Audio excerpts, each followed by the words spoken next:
இலக்கணம் இரண்டு வகைப்படும். அவை அகப்பொருள் இலக்கணம், புறப்பொருள் இலக்கணம். அகப்பொருள் இலக்கணம் என்பது ஒரு ஆணுக்கும் ஒரு பெண்ணுக்கும் இடையில் ஏற்படும் காதல் உணர்ச்சியை பற்றி கூறுவது ஆகும். புறப்பொருள் என்பது வீரம், போர், வெற்றி, கொடை, நிலையாமை போன்ற புறப்பொருள் பற்றி கூறுவது ஆகும். ஒரு குறிப்பிட்ட அரசனையோ வள்ளலையோ குறுநில மன்னனையோ பெயரை சுட்டி அவனுடைய வீரம், வெற்றி, கொடை முதலியவற்றை பாடுவது புறப்பொருள் மரபு. இவ்வாறன்றி ஒருவருக்கு அறிவுரை சொல்வது போலவோ யாரையும் சுட்டி கூறாமல் புறப்பொருள் பாடல் அமைவதும் உண்டு. அகப்பொருள் பாடல் போலவே புறப்பொருள் பாடல்களும் திணை, துறை அடிப்படையில் அமைந்து வரும். ஆனால் புறப்பொருள், கருப்பொருள், உரிபொருள் போன்ற இலக்கணங்கள் புறப்பொருளுக்கு இல்லை. புறப்பொருள் திணைகள் போரை அடிப்படையாக கொண்டவை. போர் செய்ய செல்லும் அரசனும் படைகளும் போரிடும் முறைக்கு ஏற்ப வெவ்வேறு பூக்களை அணிந்து சென்று போரிடுவார்கள். அவர்கள் அணிந்து செல்லும் பூக்களின் பெயர்களே திணைகளுக்கு பெயர்களாக அமைந்து வரும். புறத்திணையை எவ்வாறு பிரிக்கலாம் என்றால், புறம் கூட்டல் திணை. புறத்திணை என்றால் புறம் பற்றிய நெறிகளை கூறுவது. புறம் என்றால் வெளியே என்றும், திணை என்றால் ஒழுக்கம் என்றும் பொருள்படும். இந்த புறத்திணை 12 வகைப்படும்.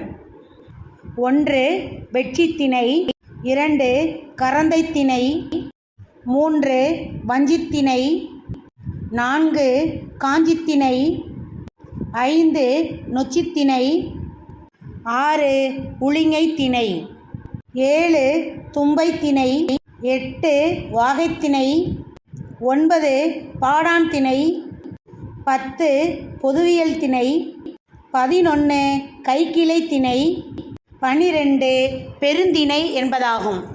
இந்த 12 புறத்திணைகளில் முதலில் நாம் பார்க்க இருப்பது வெட்சித்திணை. வெட்சி என்றால் என்ன? நிறை கவர்தல். ஆ என்றால் பசு, பசு கூட்டங்களை கவர்தல். அதாவது பழைய காலத்தில் பகை அரசனிடம் போர் செய்ய நினைக்கக்கூடிய ஒரு அரசன் போரின் முதல் கட்டமாக பகை அரசனுடைய பசு கூட்டங்களை கவர்ந்து செல்வான். அப்போது வெட்சி வீரன் வெட்சி பூவை சூடி போருக்கு செல்வான். இதைதான் வெட்சித்திணை என்பார்கள். வெட்சி பூவைத்தான் நாம் இன்று இட்லி பூ என்று அழைக்கின்றோம்.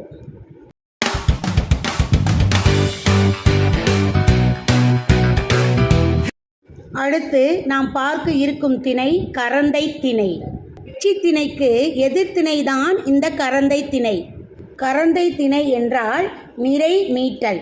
வெட்சித்திணையில் நிறை கவர்தல், கரந்தை திணையில் நிறை மீட்டல். எனவே இவை எதிர் திணைகள். இந்த வெட்சி நாட்டு பகை அரசன் கவர்ந்து சென்ற அந்த பசு கூட்டங்களை எல்லாம் மீண்டும் அவற்றிற்கு உரியவனான கரந்தைக்காரன் மீட்டு வர செய்யும் போர் கரந்தை திணை எனப்படும். கவர்ந்து சென்ற ஆண் இரைகளை மீட்டு வரும் பொழுது அந்த வீரர்கள் கரந்தை பூவை சூடி ஆண் இரைகளை மீட்டு வருவார்கள். சிறிய முட்டை வடிவில் கொத்தாக பூக்கக்கூடிய கரந்தை ஒரு சிறிய செடி. நறுமணம் மிக்க இது செம்மை, நீலம், இளஞ்சிவப்பு, நீலம் கலந்த சிவப்பு ஆகிய நிறங்களில் பூக்கின்றது. இதனை கொட்டை கரந்தை என்றும் கூறுவர். அடுத்ததாக நாம் பார்க்க இருப்பது வஞ்சித்திணை. வஞ்சித்திணை என்றால் என்ன? போருக்கு செல்லுதல். எதற்காக போர் தொடுக்க நினைக்கிறான் ஒரு அரசன்? மண்ணாசை காரணமாக. எனவே மண்ணாசை காரணமாக பகைவர் நாட்டை கைப்பற்ற போருக்கு செல்வதுதான் வஞ்சித்திணை. பகை அரசன் நாட்டை பிடிப்பதற்காக மண்ணாசை காரணமாக அந்நாட்டின் மேல் படையெடுத்து செல்லுதல் தான் வஞ்சித்திணை எனப்படும். அப்போது வஞ்சி வீரர்கள்லாம் என்ன செய்வாங்க? வஞ்சிப்பூ சூடி போருக்கு செல்வார்கள். வஞ்சிப்பூ எப்படி இருக்கும்? பளபளப்பாக இருக்கும், மெல்லியதாக இருக்கும். இதழ்களில் வெள்ளிய பஞ்சு போன்ற நுண்மயிர் அடர்ந்துள்ளது இந்த வஞ்சிப்பூ. அடுத்ததாக நாம் பார்க்க இருப்பது காஞ்சித்திணை. காஞ்சித்திணை என்றால் எதிர்த்து போரிடல். அதாவது தன் நாட்டை கைப்பற்ற வந்த மாற்று அரசன். யார் அந்த மாற்று அரசன்? வஞ்சி. வஞ்சி போர் வீரர்களோடு எதிர்த்து போரிடல். வஞ்சி மண்ணாசை கருதி போருக்கு வருதல். காஞ்சி அவர்களை எதிர்த்து போரிடல். இரண்டும் எதிர் எதிர் திணைகள். அதாவது படையெடுத்து வரும் பகை அரசனை தடுத்து தன் நாட்டை காக்க நினைக்கும் அரசன் போருக்கு செல்லுதல். அப்போது அந்த காஞ்சி வீரர்கள் காஞ்சிப்பூ சூடி போருக்கு செல்வார்கள். காஞ்சிப்பூ எப்படி இருக்கும் தெரியுமா? கொத்து கொத்தாக பூக்கும், நீல நிறமாக இருக்கும், அழகான மணமாக இருக்கக்கூடிய காஞ்சி ஒரு வகை குறுமரம். இதன் தொடர்ச்சியான பகுதியை புறத்திணைகள் பகுதி 2 என்ற பகுதியில் பார்ப்போம். நன்றி.